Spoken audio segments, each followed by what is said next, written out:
Muito bem, senhoras e senhores, começando mais um Loucos por Automobilismo, edição número 233 do seu podcast favorito de velocidade, nesta semana de Grande Prêmio da Inglaterra de Fórmula 1, muita expectativa, e nós vamos aqui falar um pouquinho, né, sobre essa corrida, sobre o que todo o ambiente que está cercando essa corrida. Será que o Verstappen vai manter o seu domínio? Será que a Ferrari vai se recuperar? Será que a Mercedes vai cumprir as expectativas do Adalto, que até já falou que apostou uma graninha nos caras? Será?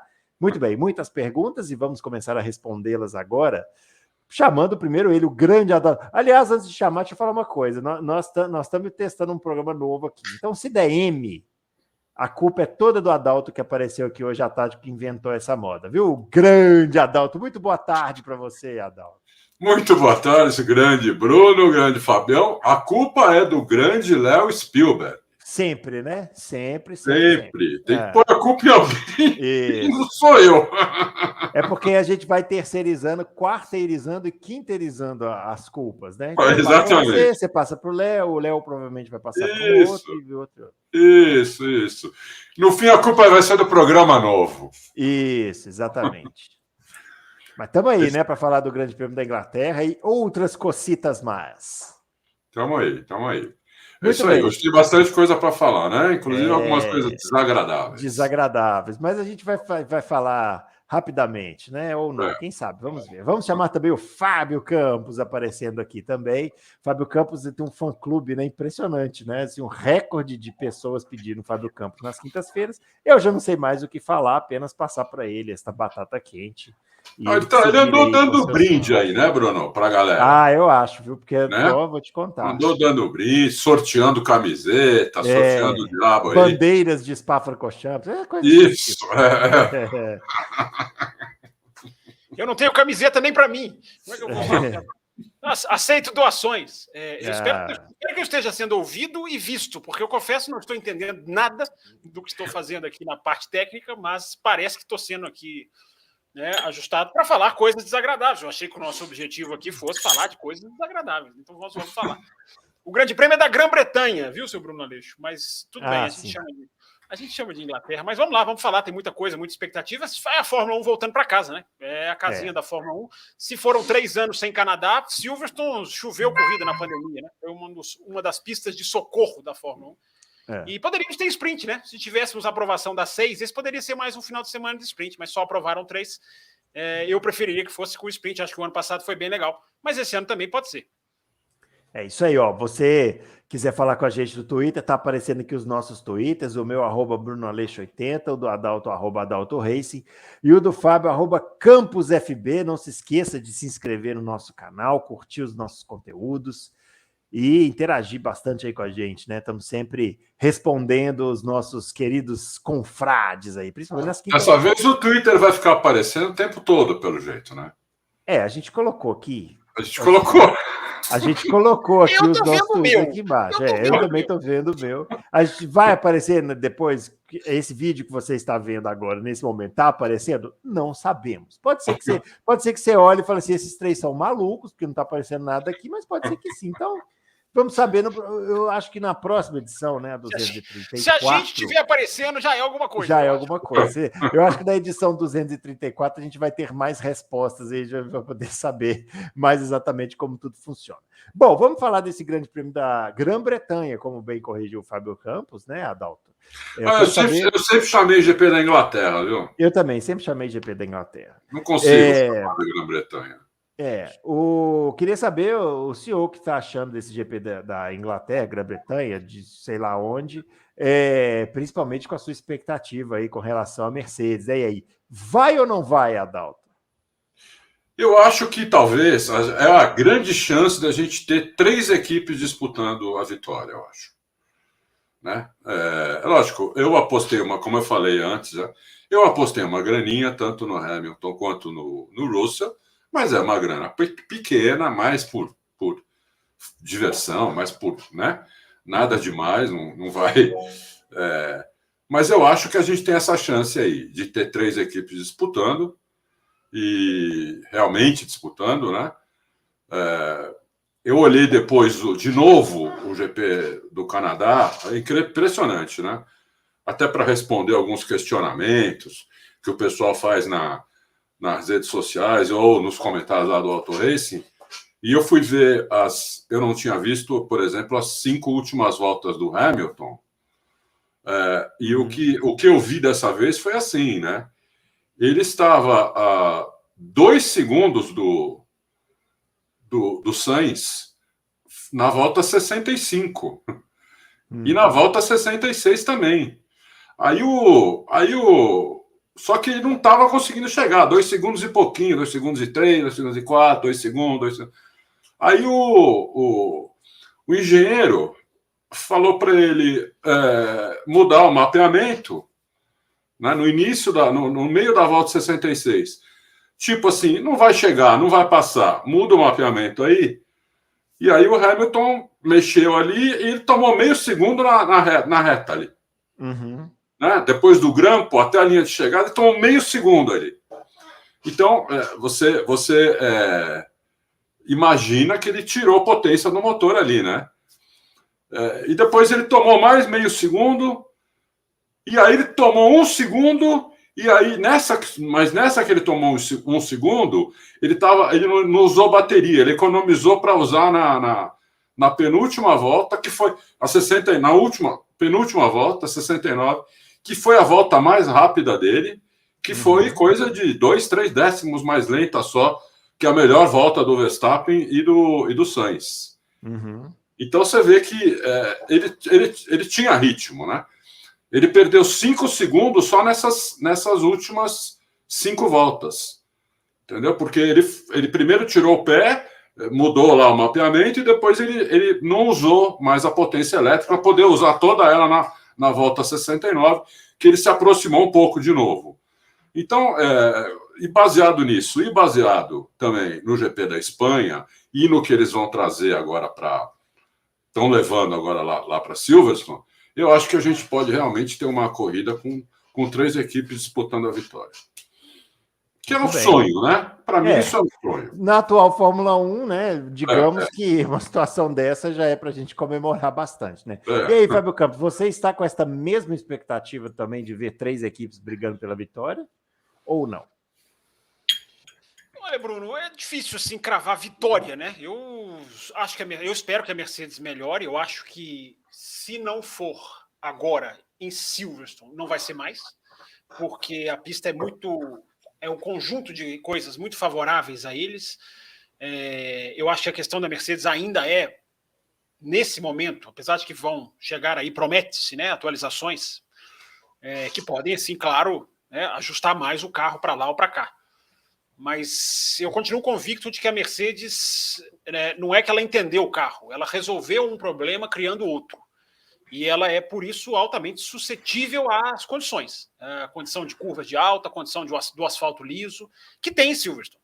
Se a gente tivesse aqui às vésperas do Grande Prêmio de Singapura, eu estaria esperando a Mercedes lá para brigar pelo Q3, talvez. Porque o estágio ainda é esse. Os kicks, que não são mais porpoising, mas são bouncing, para usar termos em inglês. Grande prêmio da Grã-Bretanha, da Inglaterra, a gente vai aqui. Hoje aqui a gente pode falar inglês. Hoje a gente pode usar inglês desnecessário. Né? Não, mas, Fábio, explica a diferença entre o porpoise e o bouncing, que tem gente que não sabe a diferença. É sempre bom deixar claro, né? E é importante as pessoas entenderem a situação da Mercedes. Né? O porpoising é o efeito ali que o efeito solo que faz o assoalho descer e estola o carro chega naquele ponto de embaralhar o ar de uma tal maneira, de anular o ar de tal maneira que ele sobe, engata de novo e fica fazendo isso. Devia estar usando o Rubinho aqui. Não sei se cadê o Rubinho? Tá dando para ver o Rubinho, né? No outro programa era mais difícil, a câmera era mais fechadinha. E o bouncing, ou bottoming, como pode ser usado também em inglês, é o carro tão enrijecido que ele quica pela vibração de uma suspensão muito dura. Então, visualmente, eles podem ser até parecidos, embora se você olhar na câmera lenta ali na freada, você pode ver uma diferenciação. A gente falou sobre isso aqui no Azerbaijão. É o carro que, por estar muito enrijecido, quica pela suspensão ultra dura, pela flexibilização do pneu, flexibilidade do pneu também, que é diferente esse ano. Então, independente do nome técnico, né, Bruno, assim, dessa parte técnica, que é realmente importante a gente ter a gente explicar para o ouvinte, Silverstone reúne as condições de curva de alta, é muito parecida com o Barcelona, nessa questão de conceito, claro que eu estou falando na questão de conceito, não estou falando que o traçado é igual o de Barcelona, mas a questão de conceito é igual. E a Mercedes, Bruno, vou encerrar te devolvendo com o seguinte pensamento. A Mercedes é, para mim, o melhor time de 2022. Time de pessoas, operacionalmente falando. Não estou incluindo o carro, que é um detalhe, evidentemente. O melhor time é o Corinthians, rapaz. O melhor time é o Corinthians. Eu vou entrar nessa, porque o rapaz aqui, o rapaz que está embaixo aqui na minha tela, eu não sei se ele vai estar embaixo no YouTube, ele vai discordar amplamente, porque é um torcedor apaixonado. Mas, operacionalmente, a Mercedes, para mim, é a melhor equipe de 2022. Porque não erra, porque os pitstops são perfeitos, porque o carro, agora eu vou colocar o carro não encosta em nenhuma sessão do ano, o carro encostou do lado da pista.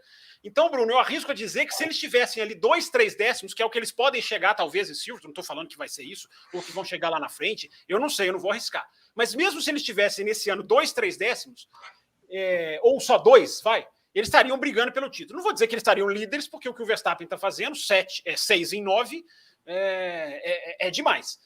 Mas é o time, eu fico imaginando, Bruno, se dessem a Mercedes o carro da Ferrari. Toma aqui, ó, trabalha com esse carro. Igual lá na frente eles estariam, porque é um time que opera muito bem. Mas erraram no carro, isso não há como negar. Carros mal nascidos. A história da Fórmula 1 não costuma dar muita chance para carros mal nascidos, né? Muito difícil, né? Só uma coisa, né? A Mercedes não está convencida disso que o Fábio falou e que muita gente está falando. Ela não está convencida que errou no carro. Entendi. Ela não está convencida disso. Mas eu concordo com uma coisa que o Fábio falou, né? Se não der certo em Silverstone, eles vão ser obrigados a reconhecer, né? Mas eles vão até Hungria, assim. Eles só vão desistir do carro na Hungria, entendeu? Mas esse é o papel deles, né? É importante falar também, né? A equipe tem que acreditar no que ela fez. Além de Silverstone ser uma boa pista para eles, Paul Ricard é tão boa ou melhor que Silverstone. Pode ser, é verdade. Paul Ricard também vai ser forte. Embora seja a Áustria depois, né, de Silverstone, se eu não estou enganado. Ou Paul Ricard, não sei, realmente não sei. Eu estava vendo uma entrevista do Andrew Shovlin hoje, assistindo, né, o perfil da Sky colocou no Twitter em vídeo, e ele dizendo, certamente nós erramos. Não quer dizer que eles desistiram, não é isso, mas há um erro ali, que eles têm que solucionar.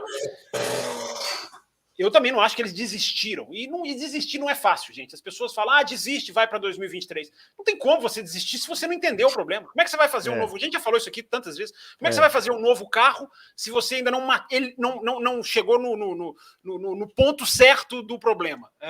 Porque, eu repito, curaram o Porpoise? Curaram. Mas estão lá com o carro quicando. Mônaco foi talvez o exponencial maior desse problema. Tem que aprender, tem que entender e tem que... Acho que no Canadá deram até um bom passo. Eles deram. Sabe o que eles fizeram no Canadá, além de terem resolvido praticamente o problema do kick aerodinâmico, do porpoising lá, acho horrível essa palavra, eles amoleceram um pouco a suspensão também. E subiram o carro, né? Porque subiram o carro. Isso aqui é meu otimismo. Eles subiram o carro e não perderam tanto, talvez. Exatamente. Eles subiram o carro, amoleceram a suspensão. Então a suspensão já não está tão dura como estava antes. Porque antes você tinha as duas coisas na Mercedes. Muito forte, estava difícil distinguir o que era o quê. Agora, você, por exemplo, ali onde a Mercedes dava umas quicadas ali na reta do Canadá, todo mundo dava aquelas quicadas, porque ali tinha uma depressão na pista. A pista não era completamente lisinha. Tinha uma depressão ali. Então, eu vi ali todo mundo dando umas quicadas, até a Red Bull. Entendeu? Então, realmente, eles vão tentar, o que eles vão tentar fazer, até já falei isso pro Bruno, eles vão tentar baixar mais um pouco o carro. Certamente. A pista é muito lisa, né? Eles vão tentar baixar mais um pouco o carro, entendeu? Com umas partes novas. Se não for em Silverstone, acho que não vai mais. Com as partes novas, com aquela asinha traseira que vai embaixo. Eu não sei em português como chama aquilo. Não a asa traseira. Beam wing em inglês. Isso, beam wing, como se fosse... é uma asinha que vai embaixo ali, nova também, entendeu? Então, ali descobriram que ali tem muito problema, tinha muito problema ali. Então, vamos ver. Eu estou torcendo para que tenha uma disputa boa pela vitória ou pelo pódio, sabe? Sem ninguém precisar quebrar.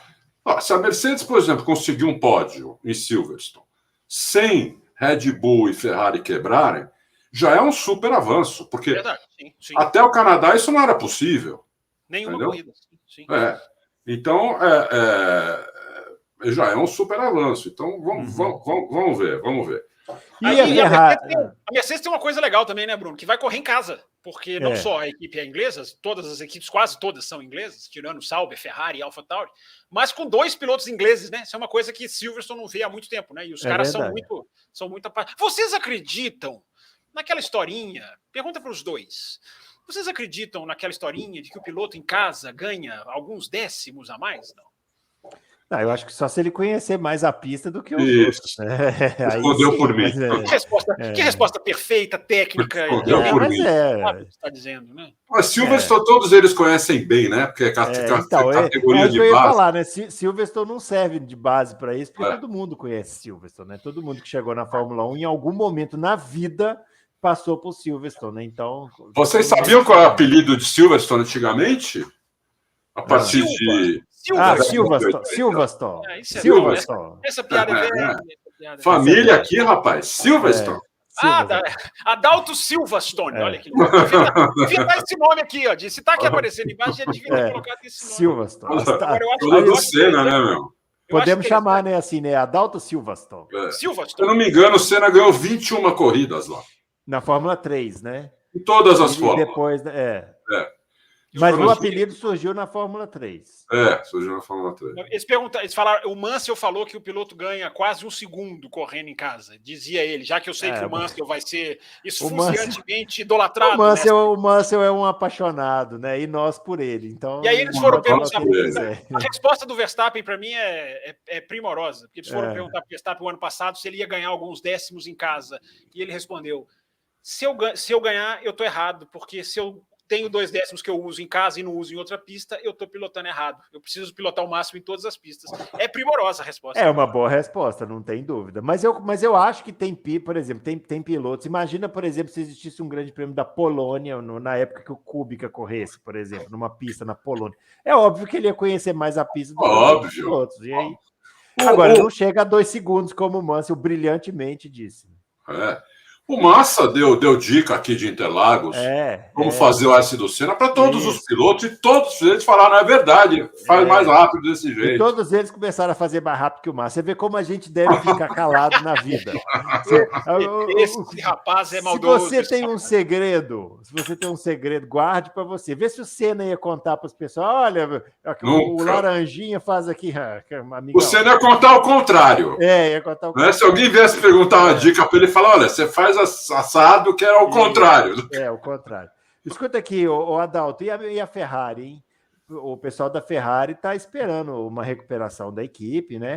Eu também. Você diria que, assim como o Fábio acha que a Mercedes seria assim, uma espécie de última chance, para a Ferrari também é uma última chance, Silverstone? Olha, para o campeonato, se o Verstappen ganhar de novo, fica assim, à beira do abismo a Ferrari, né? A Ferrari precisa ganhar a corrida, de preferência com o Leclerc, que é o que tem mais chance aí, né? Porque senão, se o Verstappen ganhar, o Vespa ganhar e o Leclerc ficar em segundo, são mais 7 pontos, entendeu? E com muitas vitórias também. Aí a coisa começa a já ficar naquele negócio de um empate de vitória. Critério de desempate, né? Desempate, entendeu? Então, a Ferrari precisa entrar para ganhar com o Leclerc. Eu acho até que numa improvável hipótese de estar o Sainz em primeiro e o Leclerc em segundo, eu acho que a Ferrari manda trocar. Eu mandaria trocar já nessa corrida de Silverstone. Devido às circunstâncias do campeonato, devido ao Verstappen, o Vespa já ter aberto muito, eu mandaria trocar já, agora, nessa próxima corrida. Não acho que vai acontecer isso, porque acho difícil o Sainz estar em primeiro, mas não é impossível, pode acontecer. Eu já mandaria trocar. Olha aí, hein? E aí, Fábio? E a Ferrari, hein? Bom, Bruno, a Ferrari vem agora nesse final de semana com as duas versões da asa, que ela só tinha uma no Canadá, né? Que ela deu a asa para o Leclerc, que é uma asa é uma asa de baixo downforce, né? Uma asa para mais velocidade final de reta, mais trabalhada do que a do Azerbaijão, e só tinha uma no Canadá, e agora terão fabricado, digamos assim, duas para os dois carros, que eu acho que pode ser um bom detalhe, um bom diferencial. Eu acho que isso vai ser importante, né? Porque Silverstone é de velocidade muito alta. Então a Ferrari vem com essa novidade. Eu não sei se eu chamo isso de atualização. Eu acho que não, porque é uma, digamos, é apenas uma disponibilização maior digamos assim, de peças para os seus dois pilotos. Então eu acho que isso vai ser bem interessante da gente observar, porque a gente está vivendo uma situação nesse campeonato, Bruno, que eu acho muito curiosa, porque na tabela é um esmagamento da Red Bull. Né? Na tabela está sendo trucidante, né? 7 vitórias. 7-2. 7 vitórias em 9, 6 poles para o Leclerc, 2 vitórias, 6 vitórias do Verstappen em duas poles. Então a inversão. E Fábio, isso sem contar a corrida curta em Imola, que o Vespa também ganhou. Que foi lá e passou no final. Aí seriam 8 vitórias da Red Bull. Isso é curioso, porque a gente está vendo isso na tabela, mas na pista, Bruno, o retrato não é exatamente esse. Os dois carros têm velocidades similares mostradas nos últimos grandes prêmios. Então, isso para mim é uma das coisas mais curiosas desse campeonato. A Ferrari tem carro para encarar a Red Bull. Eu não estou falando que é melhor, nem que é pior. Eu estou dizendo que tem carro para encarar a Red Bull. Agora, toda essa questão de tabela deixa a situação toda mais intrigante, porque eu não acho que o campeonato vai acabar em Silverstone, independente do que acontecer. Eu não acho que a Ferrari corre o risco de perder o campeonato em Silverstone. Agora, eu acho que a Ferrari corre o risco de perder o campeonato em julho, que é o mês que nós estamos chegando, porque é um mês de 4 corridas, de 4 finais de semana com corrida, e aí, meu amigo, dependendo de como for, por isso que eu acho que eu falei aqui na semana passada, não me lembro, né? A Ferrari está se aproximando de uma linha que, se ela cruzar, vai ser dificílimo de voltar. Ela está realmente se aproximando dessa linha. Então, apesar disso que eu disse, né, que tecnicamente os dois carros estão se equiparando nas corridas, e isso é uma vantagem para a Ferrari, não dá para negar que os caras vão largar em Silverstone com uma enorme pressão. A pressão está na Ferrari, a pressão está em cima da Ferrari. É hora de fazer ponto, é hora de ir para cima, é hora de não errar. É aquilo que eu falei no começo do programa. Né? Enquanto a Mercedes é precisa operacionalmente, a Ferrari não é operacionalmente precisa e nem no seu equipamento. Né?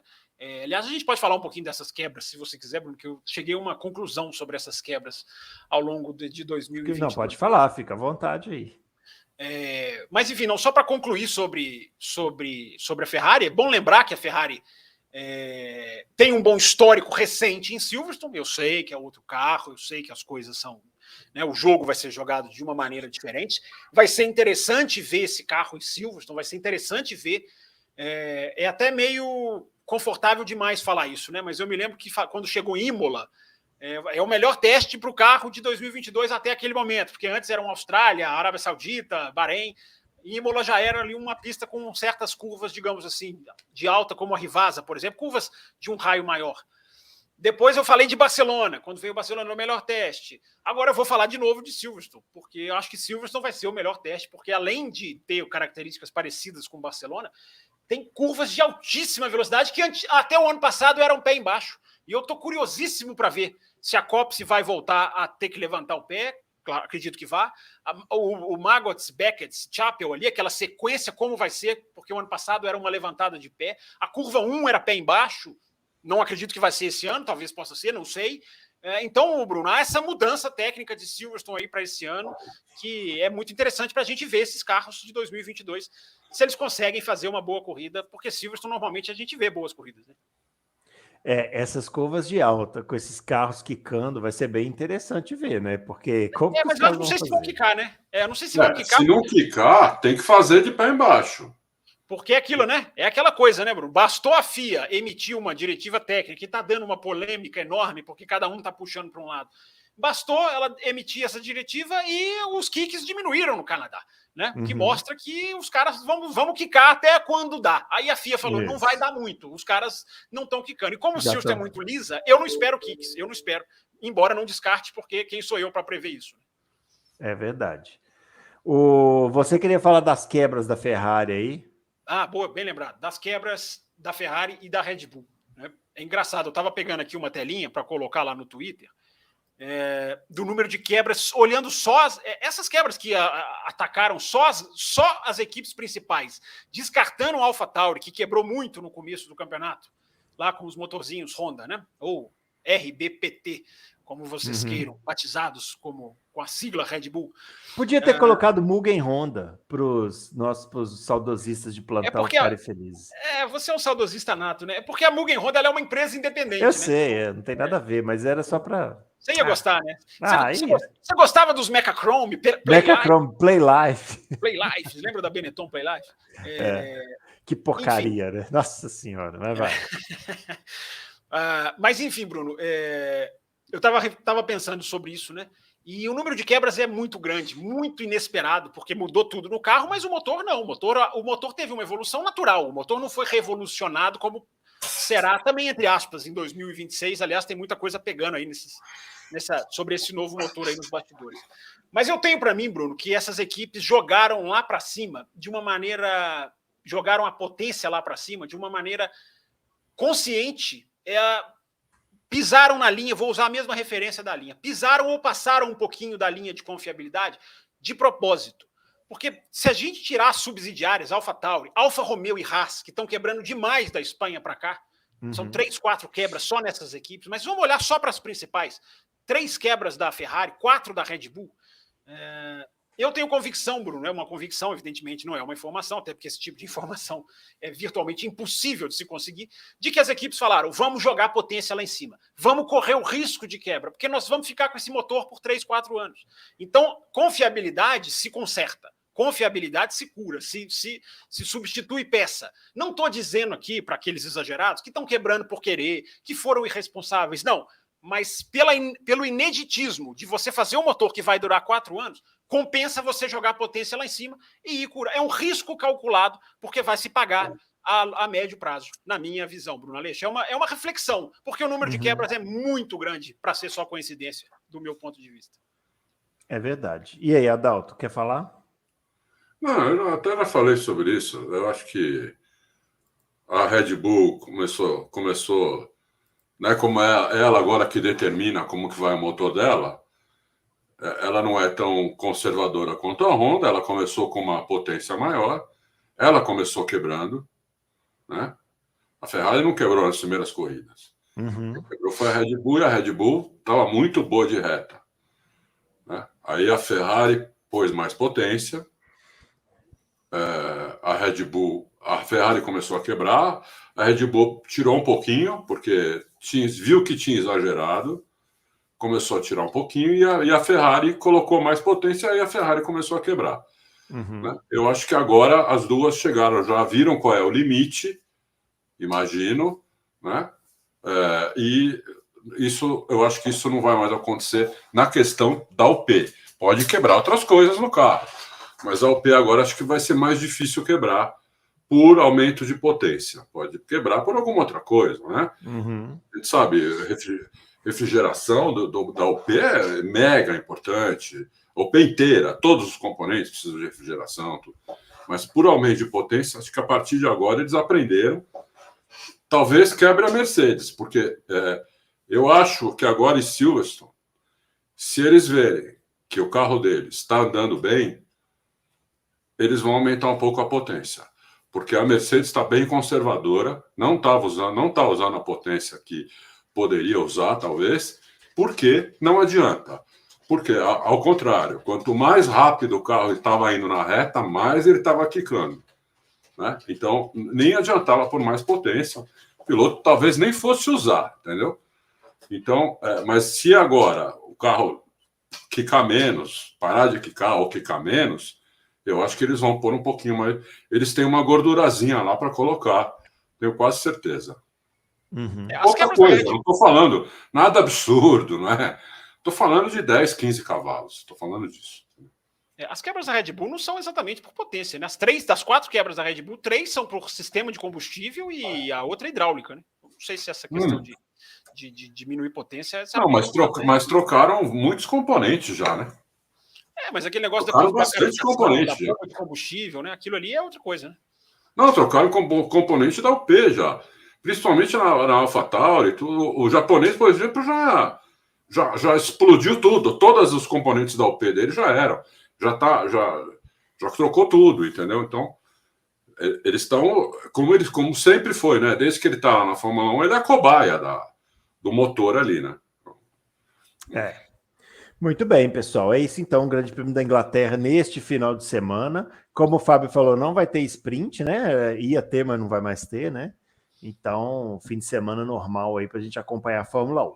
Bom, vamos falar de outros assuntos agora, né? Hoje nós estamos gravando aqui na terça-feira, dia 28/6.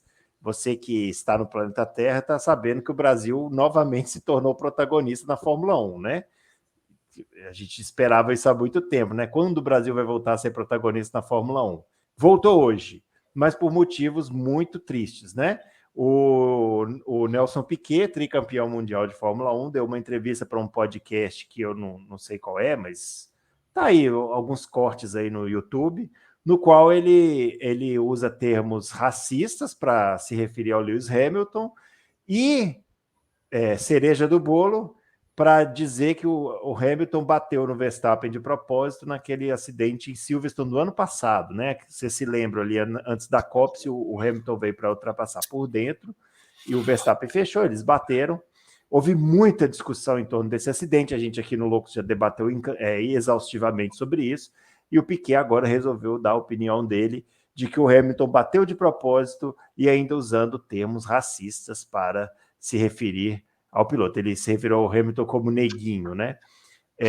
Adalto Silva, você que já falou aqui várias vezes sobre isso, né? Sobre o quanto você foi fã do Nelson Piquet e tal. Queria que você começasse falando sobre esse episódio de hoje, que colocou o Brasil de novo no mapa da Fórmula 1, porque o perfil da Fórmula 1 se manifestou, a Mercedes se manifestou, o Hamilton se manifestou, o Leclerc se manifestou. Então tá todo mundo se manifestando, né? E a gente esperava o Brasil voltando a ser protagonista da Fórmula 1 de um jeito diferente. Essa entrevista do Piquet nem é nova, né? Eu não tinha... Não é nova, é bom lembrar isso daí. Isso já tem algumas semanas e eles vão soltando os cortes, né? E mesmo esse corte dessa frase é antigo também. Já tinha mais ou menos uma semana que tinha saído. A entrevista, se eu não me engano, tem meses. Bom, de qualquer maneira... Né, isso pegou no mundo agora, né? Uhum. Por isso que hoje só se fala nisso em todo lugar. Eu só posso manifestar aqui uma profunda tristeza, entendeu? Porque, como eu falei, o Piquet foi o piloto que eu mais torci na minha vida. Foi quando eu era adolescente, quando eu era um jovem adulto, né? Uhum. Eu era muito fã dele. Pra vocês terem uma ideia, quando ele bateu em Indianápolis, eu vi, eu chorei, porque eu achei que 92, né, o acidente. Isso, eu achei que ele tinha ou morrido, ou ia ficar sem perna, ia ficar aleijado. Foi quase, né? Então, esse era o nível da minha ídola. Ele era o tipo ídolo, entendeu? Então, mas assim, eu não estou tão chocado, porque de lá para cá, né, como a gente até já falou no último Loucos, você, Bruno, o Piquet, ele se mostra uma pessoa muito amarga, né, muito amarga, uma pessoa grosseira, né, infelizmente, né, pessoa até maldosa, falando algumas coisas que não tem certeza, dando algumas declarações absurdas, até em relação a Ayrton Senna, que ele não devia ter feito, a ex-mulher do Senna teve que desmentir coisas que o Piquet falou, mostrar documentos, fotos, vídeos, coisa absurda mesmo, né? Então, eu só tenho a lamentar, entendeu? Eu fico muito triste, porque, né, eu não sei se vocês tiveram ídolos quando vocês eram adolescentes, né? Mas a gente, quando tem e vê essas coisas, a gente fica, né, Isso dói mais em quem gostava muito da pessoa. Quem não gostava muito está dando risada, né? Ah, eu sempre achei isso, não sei o quê. Mas não, eu não, né? Eu inclusive, tendo a achar que as pessoas não são maldosas, nada, sabe? Eu sou um otimista, assim, por natureza. Então, eu não tenho mais palavras para dizer, entendeu? Acho que o Piquet, ele devia fechar a boca, não dar mais entrevista, porque ele não consegue se segurar, né? Toda vez que ele vai dar uma entrevista, tem uma coisa dessa. Eu vi várias entrevistas, eu parei de ver faz uns, sei lá, uns 2 anos já, que eu não Porque vejo fala mais. sempre as mesmas coisas também, né? Aí você vê uma, você vê todas, né? A única coisa interessante, uma entrevista que eu vi dele, foi quando ele contou que ele teve um problema de coração, foi num médico na Áustria, se eu não me engano, né? Que o cara falou para ele tomar uma dose de uísque todo dia, né? Foi a única coisa nova que eu vi ele falando. Mas, assim, sempre se referindo a outros de uma maneira muito maldosa, muito pejorativa, sabe? Eu nunca vou esquecer quando o Mansell esteve aqui para eles fazerem uma publicidade de um carro, como ele tratou o Mansell, sabe? De uma maneira grosseira.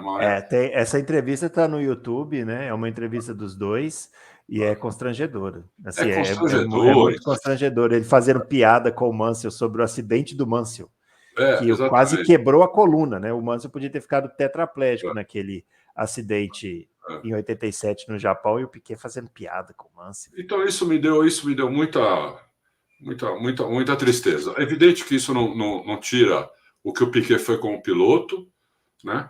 Como piloto ele era sensacional, um grande piloto mesmo, um acertador de carro maravilhoso, um cara rápido, um cara inteligente na pista, tudo. Mas, né? É isso. Eu fico muito triste. É isso aí. Fábio Campos, a sua visão sobre esse fato de hoje, né? Que aconteceu hoje. E importante a gente falar também o seguinte: não é que repercutiu aqui no Brasil, né? A Fórmula 1 inteira repercutiu o caso.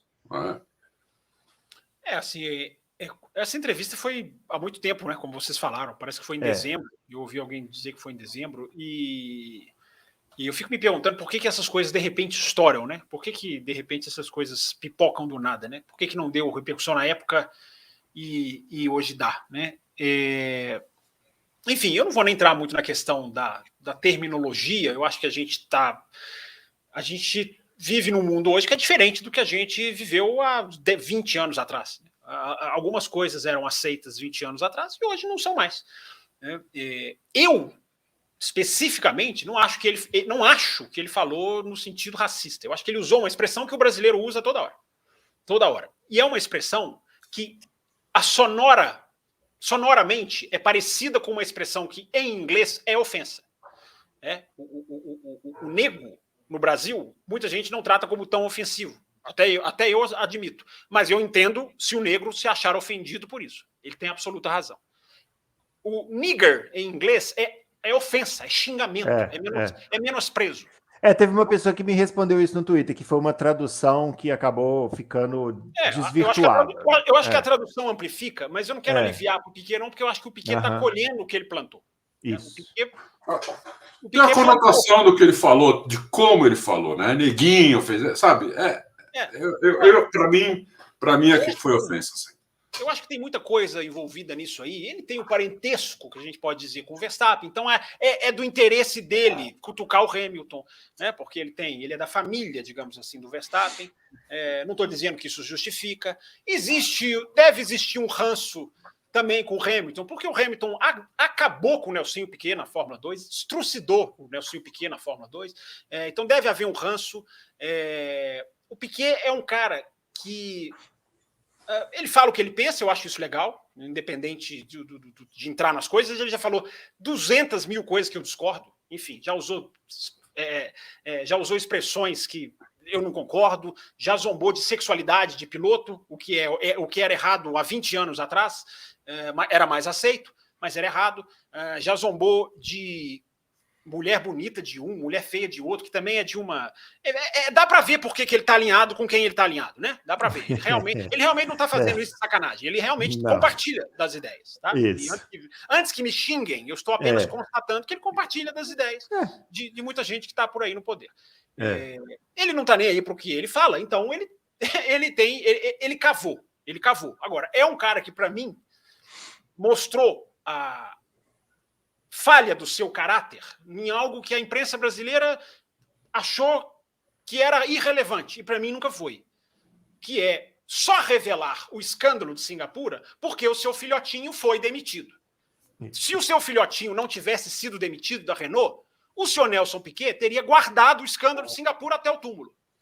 Então isso demonstra um mau caratismo. Esse cidadão não tem caráter, como vários outros não têm. Vários outros pilotos de Fórmula 1 não têm. Esportivamente, eu já falei, quase nenhum tem, porque todos querem ganhar de qualquer maneira, querem jogo de equipe, mas o desse cidadão vai um pouquinho além. Eu sei separar o Piquet piloto do Piquet pós-carreira.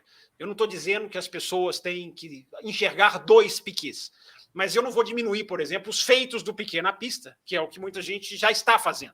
Não, isso não pode acontecer. Muita gente já está fazendo. Eu já vi Charles diminuindo. Coloca o Hamilton desse tamanhão, ele desse tamanho. Tudo bem, pode ser na questão moral. Eu até entendo. Mas coloca lá os carrinhos, os títulos.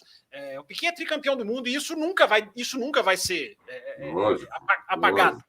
Agora, o Piquet pessoa, eu repito, para mim, tem um caráter altamente...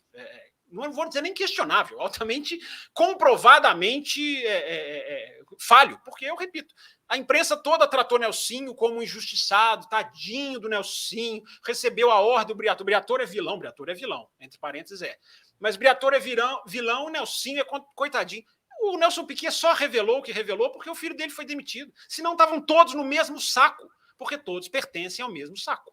Então, esse tipo de pessoa, a gente tem que colocar um parênteses nas declarações, um asterisco nas declarações dele. São pessoas paradas no tempo. Acho que ele parou no tempo, porque tem coisas, como o Bruno falou, que não tem o menor sentido mais de você falar, de você diminuir, de você querer parecer superior. Ele é assim, o Bernie Eccleston é assim. São caras que pararam no tempo. São caras que pararam no tempo. Eles dão declarações hoje que são bobas. Talvez fossem engraçadinhas 20, 30 anos atrás. E, aliás, o Piquet foi muito incentivado pela imprensa. Isso é bom deixar claro. É isso que eu quero falar.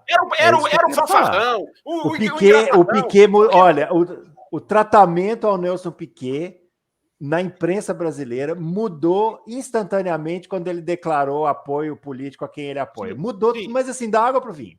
Todo mundo achava ele engraçadíssimo. Olha o Piquet é o mito, fanfarrão. O Piquet fala o que pensa. Aí, de repente, virou um pária. Por quê? Porque virou motorista do presidente da República. Mas ele continua sendo a mesma pessoa, é isso aí.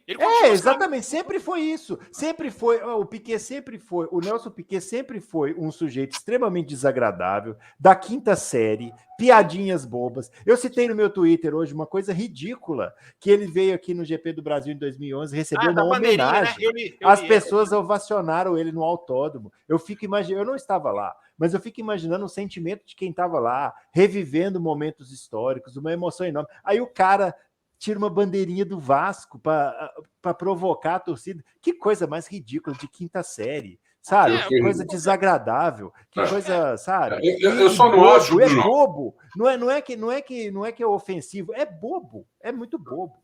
Eu só não acho que a gente deve ligar isso ao Bolsonaro, porque... não. Não, mas exatamente, eu não estou ligando. Quem ligou foi a imprensa. Foi a imprensa, porque eu conheço bolsonaristas que não são assim, né? Conheço lulistas que são assim. Então, mas é exatamente isso que eu estou falando. Ele sempre foi assim. Só que a imprensa agora resolveu condená-lo porque ele virou. Entendeu? Então, acho que, né? Talvez que a opção política dele, talvez ele não muda nada para mim.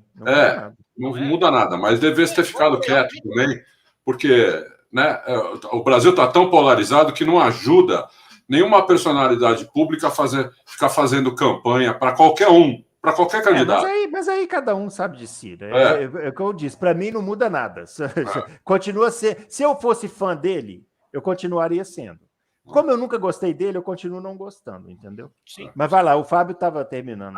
Depois tem um negócio para falar que o Fábio falou rapidinho. Eu tenho um negócio para contar, uma história para contar. Só rapidinho para terminar. Eu também concordo com vocês. Eu sou fã de várias pessoas que são politicamente absolutamente, diametralmente opostas umas das outras, e eu não misturo. Esses dias eu estava lendo uma conversa dos caras exaltando os feitos do Emerson. Não, porque o Emerson ganhou, abriu as portas, aí o rapaz escreveu assim, é pena que não paga as contas que deve. Assim, as pessoas misturam, cara. Tem horas de você... É claro que se o Emerson não paga, ele tem que ser cobrado por isso, e se ele tiver que ir para a cadeia, eventualmente, ele que vá. Mas há horas de você discutir uma coisa ou outra. Você está falando dos feitos do piloto. Esses não podem ser apagados. É isso que eu estou dizendo. Agora, só uma questãozinha do Mansell, né? Vocês falaram do Mansell, né? E eu acho que a gente até falou sobre isso aqui no Loucos muito tempo atrás. Né? O Piquet tem um ranço do Mansell. Se você perguntar quem foi mais piloto, Piquet ou Mansell, eu vou escolher Piquet. Né? Porque o Piquet conseguiu de maneira genial, reverter várias coisas e ganhar do Mansell. Só que ele era mais lento do que o Mansell. A gente já falou isso aqui. O Mansell era mais rápido do que ele. E para um piloto ser mais lento do que o outro, mesmo que ele esteja ali conseguindo se virar, isso incomoda. Então ele sempre atacou o Mansell porque ele sempre foi mais lento do que o Mansell. Só que ele era muito mais esperto, muito mais técnico, muito mais inteligente, e aí ele ganhou os campeonatos nisso aí. Né? Mas ele tem esse incômodo com o Mansell, que ele não perde nenhuma oportunidade. O Mansell incomoda ele mais do que o Schumacher incomoda o Rubinho, por exemplo. Muito mais. Muito mais.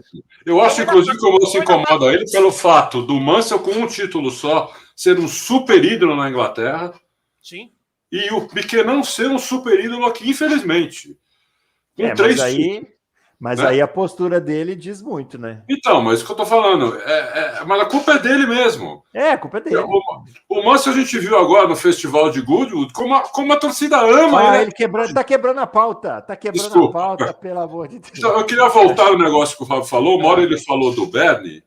Eu vou contar aqui. Eu nunca pude contar isso porque a pessoa me pediu sigilo. Né? Mas eu tive um professor no último ano de faculdade que ele era jornalista já e ele já estava começando a cobrir a Fórmula 1 em loco, né? E ele falou exatamente isso que o Fábio falou. Ele conheceu muito o Bernie, né? Ele cobriu sei lá quantas corridas em loco, morou lá na Inglaterra, em Portugal, e ele escreve no Auto Race há muito tempo já, com comentários, né? Quando tinha fórum, escrevia no fórum. E ele falou isso que o Fábio falou para mim. Falou: o Bernie é uma das pessoas mais preconceituosas em todos os aspectos que eu já conheci na minha vida. Né? O preconceito dele chegava no nível que, se a pessoa não falasse o inglês 100% perfeito, praticamente sem sotaque, o que são poucas as pessoas que não são nativas que conseguem isso, ele não dava entrevista. Entendeu? Misógino, era racista, preconceituoso, todos os tipos de preconceito. O Bernie era assim. Era assim, não. É assim até hoje. Assim, né? Ele foi embarcar num avião aqui no Brasil com uma arma. Uma coisa que até criança sabe que não pode. Né? Você pegar uma criança de 15 anos, você pai, pode entrar no avião com um revólver? Entendeu? Como é que um homem de 90 não sabe? Entendeu? Então, são coisas que, como vocês falaram, eu acho que a maioria dessas coisas nunca coube no mundo, nem naquela época, e muito menos agora. Muito menos agora. Então, a pessoa que para no tempo, né, ela fica realmente, ela vira um brucutu, vira um, sei lá, vira um, né, uma pessoa, vira quase um cara medieval, entendeu? Só uma última coisinha, Bruno. Fala. Você viu que tem uma mãozinha aqui no nosso programa? Fantástico. Eu clico e peço a palavra eletronicamente. É uma coisa maravilhosa. Agora eu tô gostando desse negócio aqui. Mas só para terminar, Bruno. Que mãozinha? Eu não vi a mãozinha. Vai virar um show de axé. Vai virar um show do Rocksteady. Só para terminar, eu acho que é uma mensagem que a gente não pode deixar de cutucar, né? Porque pode até ser essa a razão também do Nelson Piquet ter feito o que fez, embora a gente já tenha dito aqui, ele é assim, ele foi incentivado a ser assim por muitos, e só que ele tinha que entender que o mundo não é mais assim. E como eu falei, né, até o termo que ele usou até não me choca, mas eu entendo se as pessoas atingidas se chocarem e dou a elas a razão. Esses caras hoje, Bruno, estão incomodando. Hamilton, Vettel, eles estão incomodando. Então há uma reação contra eles que vem de pessoas incomodadas, que vem dessas pessoas que também são paradas no tempo, que ficam lá no Twitter dizendo que piloto não tem que se manifestar. Piloto tem que se manifestar. Piloto tem o mesmo direito que você de se manifestar. E até mais obrigação, até. Obrigação, porque tem milhões de pessoas. Isso. Eu gosto de contar que na pandemia eu vi vários epidemiologistas ensinando como lavar a mão. Vocês lembram quando estourou o vírus que a gente tinha que reaprender a lavar a mão? Eu me lembro de ter visto um vídeo do Hamilton no Instagram e ele fazendo uns movimentos de lavar a mão que eu não sabia e eu passei assim, eu falei, gente, se eu, velho cansado, caquético, aprendo... Rabugento e chato. Se eu aprendo uma coisa com o vírus, imagina o menininho que segue, que gosta, que, enfim. Então o piloto tem que se manifestar. Eles estão se manifestando e estão incomodando não só essas pessoas, essa laia, digamos assim, ultraconservadora, que cada um segue como quiser, mas alguns estão claramente incomodados, como eles estão incomodando a Fórmula 1, como eles estão incomodando o Stefano Domenicali, como eles estão incomodando o príncipe da Arábia Saudita, como eles incomodaram o presidente da Hungria, a ponto de tirarem as cerimônias de pré-corrida. Eles estão incomodando, e tomara que continuem, porque incomodar é um incômodo que eu acho que é do bem, é um incômodo que propõe reflexão, e esse é sempre um bom incômodo. Tem muita gente brava com Vettel e Hamilton, tem muita gente que é anti-Hamilton, muito mais pelo que ele pensa do que pelo que ele pilota. Cada um tem as suas razões. Vários, Acho que a maioria, até. Eu diria o seguinte, para finalizar, você que é fã do Nelson Piquet, não se preocupe, ele não vai pedir desculpa, não vai voltar atrás, né? Não é a primeira vez que ele fala uma coisa absurda. Eu, como branco, não me sinto não me sinto no direito de dizer se a palavra... Eu não sei se é. Se eles estão dizendo que é uma palavra racista, então eles estão certos. É uma palavra racista e não sou eu que vou dizer que não é. Para mim, me surpreende zero, porque é o que vocês falaram. São pessoas com a cabeça parada. E o mundo anda para frente. Então, quem tem a cabeça parada vai sofrer muito, porque o mundo vai andar para frente. Esses caras vão incomodar cada vez mais gente vai incomodar cada vez mais gente. Então, se você tem a cabeça parada, pense em, talvez, flexibilizar os seus pensamentos, porque o Hamilton não é uma pessoa que faz mal para ninguém. Né? E nem o Vettel, enfim, e quem faz mal é quem os critica por motivos errados, né? Então, assim... O mundo mudou, né, Bruno? É isso que você está dizendo. O mundo mudou. O mundo mudou quem está resistindo a isso, pense em quem sempre sofreu, quem sempre foi diminuído, quem sempre foi prejudicado, se não tem razão. Eu não diria nem que o mundo mudou, eu diria que o mundo está mudando desde sempre, porque ele sempre vai mudar. Sempre vai mudar, né? E aí não tem como, né? Eu queria dizer uma coisa antes de encerrar esse assunto, que é o seguinte. O Piquet sabe quanto eu sou fã dele, eu entrevistei o filho dele 3 vezes, o Nelsinho, e nós aqui entrevistamos o outro filho dele. Entrevistamos o Pedro Piquet, que, aliás, estava em Goodwood, que daqui a pouco nós vamos falar. Então, eu quero dizer o seguinte, se o Piquet estiver vendo, se alguém mandar esse trecho para ele, é com muita tristeza, viu, Piquet, que eu estou falando isso. Não é contra você, não tenho nada contra a sua pessoa, mas eu acho que, como você deixou muitos fãs tristes com você. Eu espero, sinceramente, que você reveja, né? Eu acho que não tem idade para isso. Acho que você reveja essas coisas que você fala, pense um pouco antes de falar, e se puder se retratar, seria muito bacana. Pode não adiantar, muita gente pode dizer que não adianta, né? Mas seria bacana da sua parte que quando a gente erra e a gente reconhece, muita gente dá valor a isso, tá? Isso aí. É isso aí. Eu desejo uma ótima vida para você e para a tua família. É isso aí. E agora vamos falar de ídolos? Vamos. Né?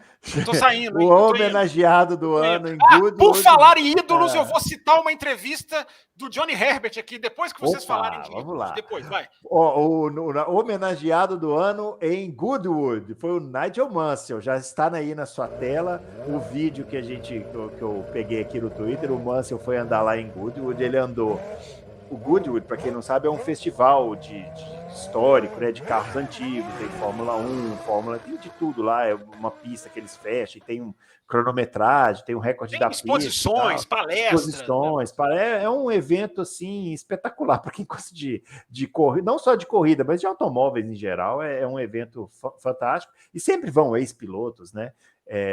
O Damon Hill já participou várias vezes, o Emerson Fittipaldi, né, já foi aclamado lá. E esse ano o Nigel Mansell estava lá e andou na Ferrari, e na Ferrari de 89, né, que ele pilotou ao lado do Gerhard Berger, e andou na Williams FW14, é o vídeo que eu falei, né, que entrou aí há pouco, ele arrancando lá com o carro. Você vê como a preservação de acervo, né, nesses países aí que prezam, né, pela sua história, né? O carro está intacto. A suspensão ativa funciona, é um negócio maravilhoso, porque você vê no vídeo aí, que está aparecendo aí na tela, que o Mansell, na hora que vai sair, o carro abaixa, né? O carro abaixa e vai, né? E ele sai rasgando, né? Para quem acompanhou... Assim que o cara tira o pé da asa lá, o carro abaixa. Isso, o carro abaixa. É maravilhoso, né? Para quem acompanhou essa época e tal, e vê o Mansell lá, ostentando aquele bigode. Reparem vocês, ouvintes que estão assistindo, não são ouvintes, são espectadores, reparem na paixão de Bruno Aleixo, como a alegria, como a emoção dele transborda, né, nesses assuntos.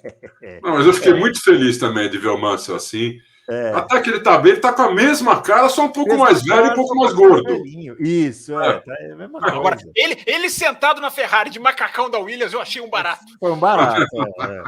Mas em Goodwood tem essas coisas meio esquisitas, assim. Teve um ano que o Damon Hill andou na Benetton do Schumacher. Aí você viu o capacete do Damon Hill na Benetton do Schumacher, dá um nó no cérebro, que você fala assim, gente, o que tá acontecendo, né? E teve esse carrinho aí, elétrico, que, meu Deus do céu, é um foguetinho. Bateu o recorde, né? Bateu o recorde da pista. Bateu o recorde da pista. Os carros elétricos vão dominar o mundo. Vocês velhos, parados no tempo, conservadores, vocês ultraconservadores. Isso, a gente gosta dos motores a combustão barulhenta e poluidores. Com aquela turbina atrás, aquele aspirador igual da Brabham, né? Que o Nick Lauda ganhou uma corrida e depois teve um tumulto, tiveram que banir o carro, que o carro não estava fora do regulamento, inclusive. Aquilo não era proibido, mas aí proibiram, porque senão ia sair todo mundo do campeonato. Né? Era covardia. Então, Você falou na Brabham aí, a Brabham andou lá esse ano também com o Pedro Piquet, né? Ele andou no carro do Nelson Piquet lá. E também, aquele carro é lindo, né? A Brabham de 83 que ele andou. Bonito mesmo, bonito. Parece uma flecha o carro, né? Mano? Isso, exatamente. Esses vídeos todos aí de Goodwood, se você pode seguir o perfil do festival, eles vão atualizando e tal, assim, muita coisa legal lá. O Mika Hakkinen andou esse ano na McLaren do Senna, de 90, eu acho, pelo que eu vi lá, era de 90. Número 27, né? Acho que era de 90, né? Acho que era de 90, 88 era 27, não era não? Não, 88 era 27, depois foi 1 e 2, e depois foi 27 de novo, em 90. E aí, o Fábio Campos queria citar aí uma entrevista do... Você está querendo falar de ídolos, eu gostaria de citar aqui a entrevista em que o Johnny Herbert diz, com todas as letras, que Lawrence Stroll deveria demitir Lance Stroll e pensar na performance. Um homem à frente do seu tempo, né? Foi para o podcast F1 Nation, um dos podcasts oficiais da Fórmula 1, o Johnny Herbert, que de vez em quando tem esses arroubos de coragem, teve coragem e merece os elogios. Eu critico o Herbert pelas posições muito, digamos, muito pacatas. Dessa vez ele falou o que eu acho que a imprensa toda deveria falar.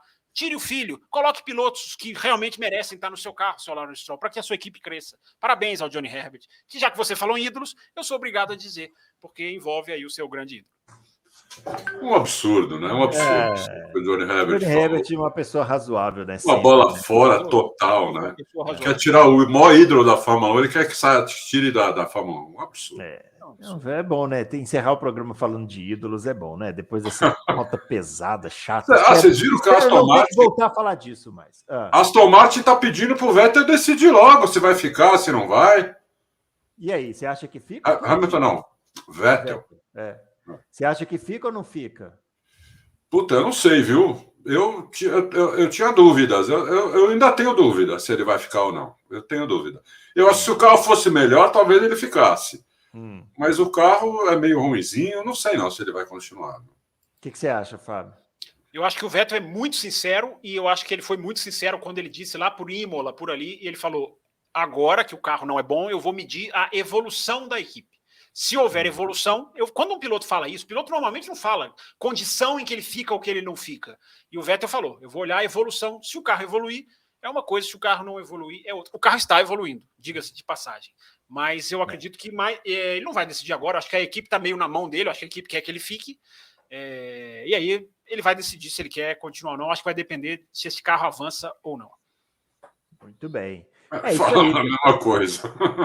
Mais ou menos. É isso aí, pessoal. Finalizando esse Loucos por Automobilismo de hoje. A gente volta na quinta-feira respondendo as perguntas dos nossos ouvintes. Você está proibido de usar o termo picareta. Eu vou rubricar em cartório, protocolar em cartório. Você é ofensivo. Você é ofensivo. Ofensivo. O mundo mudou. O mundo mudou. O mundo mudou. Eu vou trocar para o calhorda, então, que aí fica melhor.